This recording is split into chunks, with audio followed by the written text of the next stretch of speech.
Hi guys! Gabing here. Ngayon ay tuturuan ko kayo paano magluto ng sinigang sa miso, salmon. Ito ang hakbang sa pagluluto. Una, mag-apron muna at ihanda at hiwain ang mga kailangan gaya ng mustasa, talong, sitaw, okra, labanos, siling haba, kamatis, luya, sibuyas, cooking oil, asin, at patis, at syempre, ang salmon, tubig, at sinigang mix.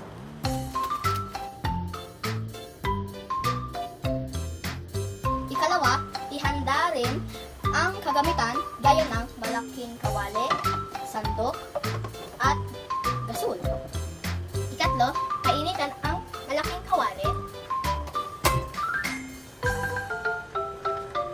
Kapag mainit na, ilagay ng konting mantika.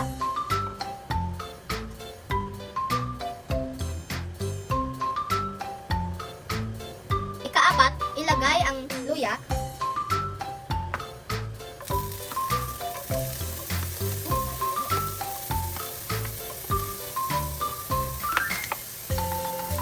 Lutuin at haluin.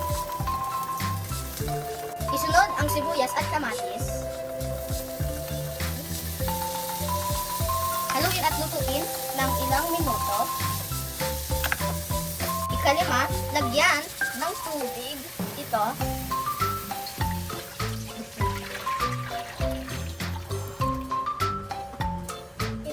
At takpan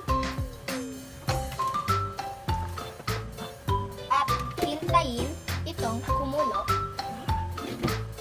At maaari na ring ilagay ang labanos dahil matagal itong iluto.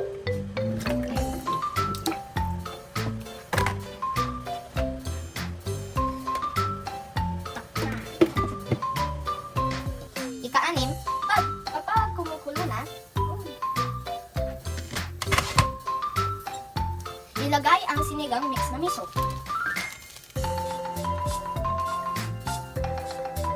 At lagyan ng pampalasa gaya ng patis o asin.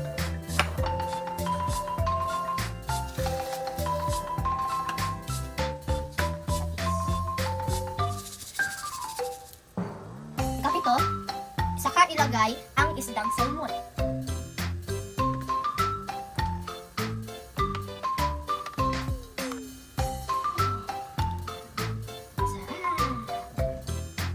Tikman kung ito ay may lasa na.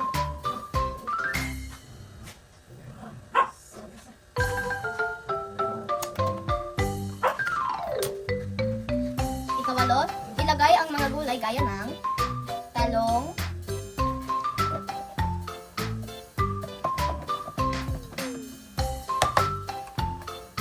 sitaw, siling haba, at okra, at ihuli ang mustasa.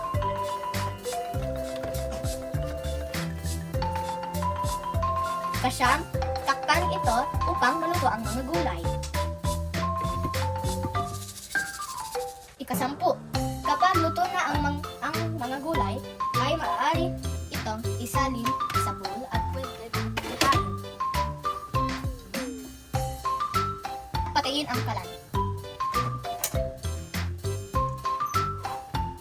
Ang sinigang na salmon sa miso ay favorite version of fish sinigang ng aking nanay. Taglay nito ang nakagagaan na asim ng sinigang na pinasarapan ng miso. Ang salmon ay masarap at mayroon itong fish oil na sinasabi mabuti para sa puso. Kainan na!